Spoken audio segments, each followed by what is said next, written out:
पंचदेव प्रार्थना एक शक्तिशाली मंत्र है। प्रातःकाल सच्चे मन से इसे सुनने से जीवन के सभी दुख तुरंत दूर होने लगते हैं।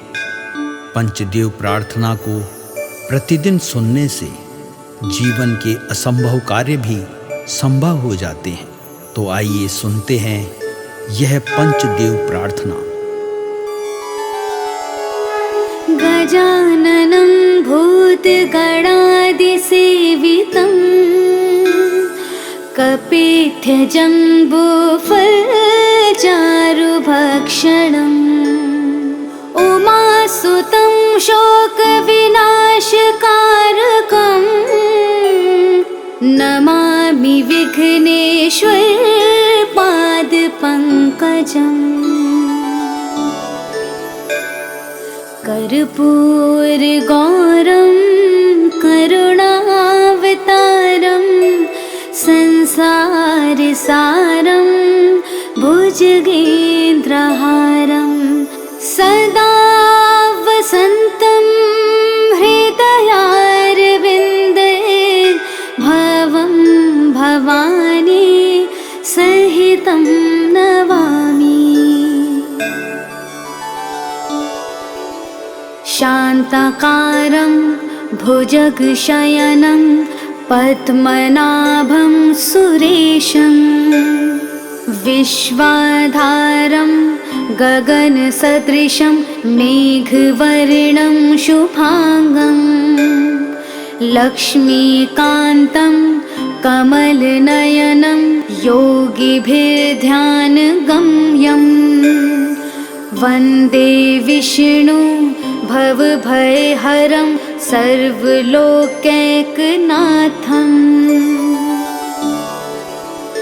नीलाम्बुजश्यामलकोमलाङ्गं सीतासमारोपितवामभागं पाणो महासायकचारुचापं नमामि रामं रघुवंशनाथम्।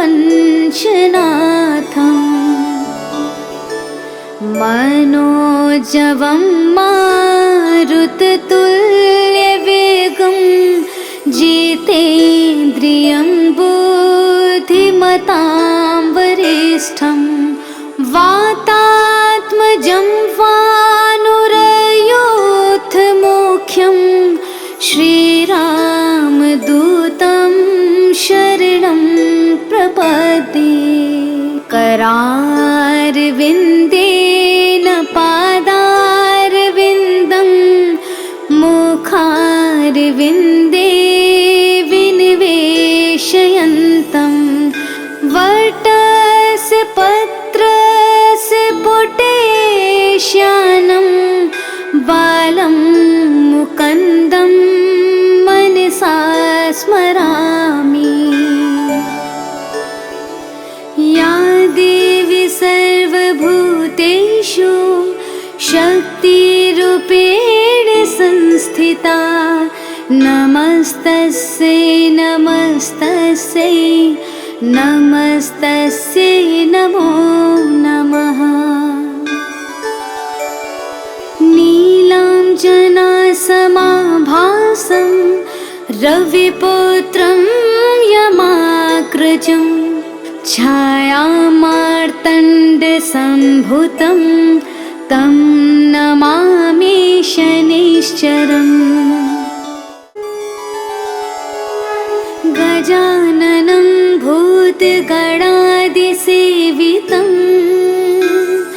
कपित्थजम्बूफलचारुभक्षणम् उमासुतं शोकविनाशकारकम् नमामि विघ्नेश्वर पादपङ्कजम्।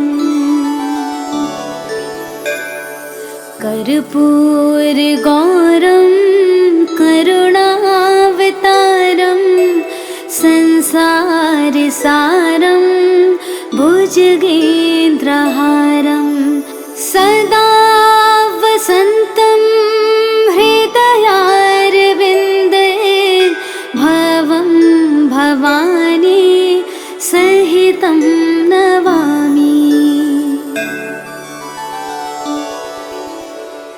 शान्ताकारं भुजगशयनं पद्मनाभं सुरेशं विश्वाधारं गगनसदृशं मेघवर्णं शुभांगं लक्ष्मीकान्तं कमलनयनं योगिभिर्ध्यानगम्यं वन्दे विष्णु भवभयहरं सर्वलोकैकनाथं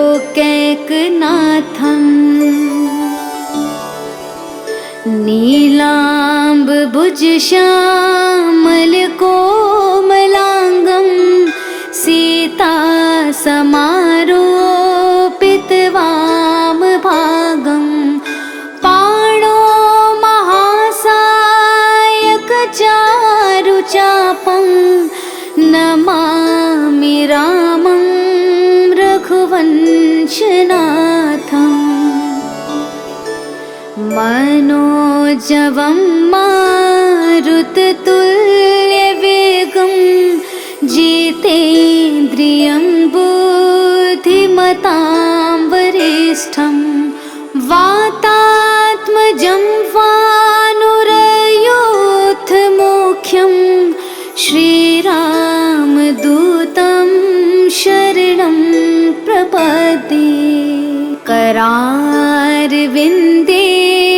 पादारविन्दं मुखारविन्दे विनिवेशयन्तं वटस्य पत्रस्य पुटेश्यानं बालं मुकुन्दं मनसा स्मरामि। या देवी सर्वभूतेषु शक्तिरूपेण संस्थिता नमस्तस्यै नमस्तस्यै नमस्तस्यै नमो नमः। नीलाञ्जनासमाभासं रविपुत्रं यमाग्रजं छायामार्तण्डसम्भुतं तं नमामि शनैश्चरम् गजाननं भूतगणादिसेवितं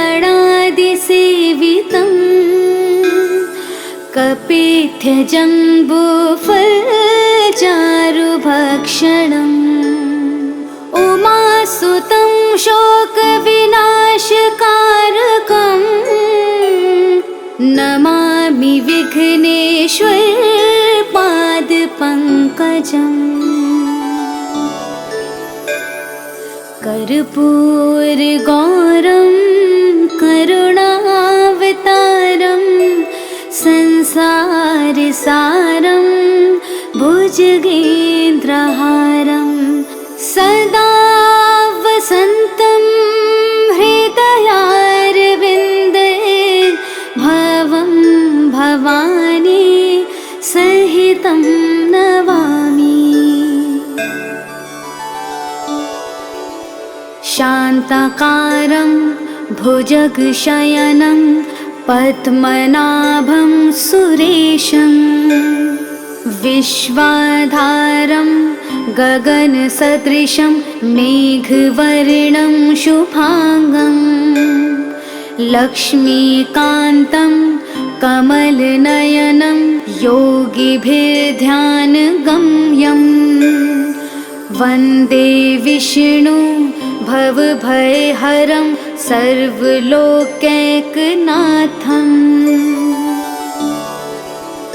नीलाम्बुजश्यामलकोमलाङ्गं सीतासमारोपितवामभागं पाणो महासायकचारुचापं नमामि रामं रघुवंशनाथम् मनोजवं मारुततुल्यवेगं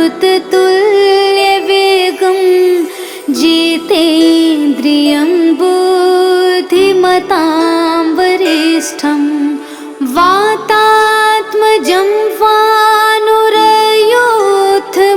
मुख्यं श्रीरामदूतं शरणं प्रपद्ये। करारविन्देन पादारविन्दं मुखारविन्दे विनिवेशयन्तं वटस्य पत्रस्य पुटेश्यानं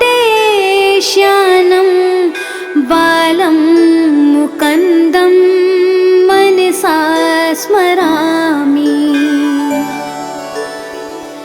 या देवी सर्वभूतेषु शक्तिरूपेण संस्थिता नमस्तस्यै नमस्तस्यै नमस्तस्यै नमो नमः। नीलाञ्जनासमाभासं रविपुत्रं यमाग्रजं छायामार्तण्डसम्भुतं तं नमामि शनैश्चरम्। गजाननं भूतगणादिसेवितं कपित्थजम्बूफलचारुभक्षणम् उमासुतं शोकविनाशकारकं नमामि विघ्नेश्वरपादपङ्कजम्। कर्पूरगौरं करुणावतारं संसारसारं भुजगेन्द्रहारं सदा वसन्तं हृदयारविन्दे भवं भवानी सहितं नमामि। शान्ताकारं भुजगशयनं पद्मनाभं सुरेशं विश्वाधारं गगनसदृशं मेघवर्णं शुभांगं लक्ष्मीकान्तं कमलनयनं योगिभिर्ध्यानगम्यं वन्दे विष्णु भवभयहरं सर्वलोकैकनाथम्।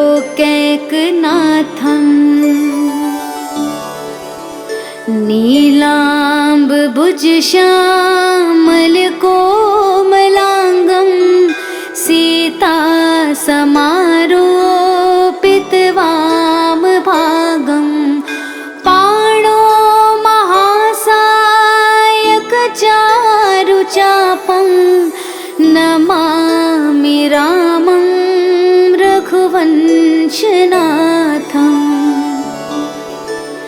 मनोजवं मारुततुल्यवेगं जितेन्द्रियं बुद्धिमतां वरिष्ठं वातात्मजं वानुरयूथमुख्यं श्रीरामदूतं शरणं प्रपद्ये। करारविन्देन पादारविन्दं मुखारविन्दे विनिवेशयन्तं वटस्य पत्रस्य पुटेश्यानं बालं मुकुन्दं मनसा स्मरामि। या देवी सर्वभूतेषु शक्तिरूपेण संस्थिता नमस्तस्यै नमस्तस्यै नमस्तस्यै नमो नमः। नीलाञ्जनासमाभासं रविपुत्रं यमाग्रजं छायामार्तण्डसम्भुतं तं नमामि शनैश्चरम् गजाननं भूतगणादिसेवितम् कपित्थजम्बूफलचारुभक्षणम् उमासुतं शोकविनाशकारकम् नमामि विघ्नेश्वर पादपङ्कजम् कर्पूरगौरं करुणावतारं संसारसारं भुजगेन्द्रहारं सदा वसन्तं हृदयारविन्दे भवं भवानी सहितं नमामि।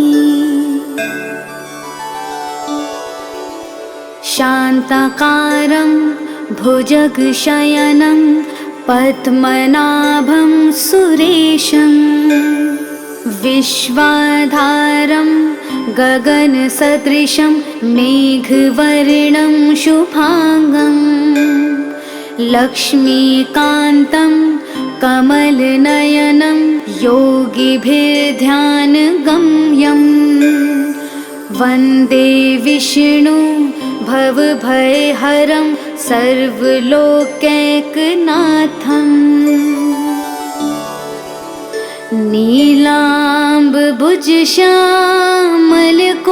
नीलाम्बुजश्यामलकोमलाङ्गं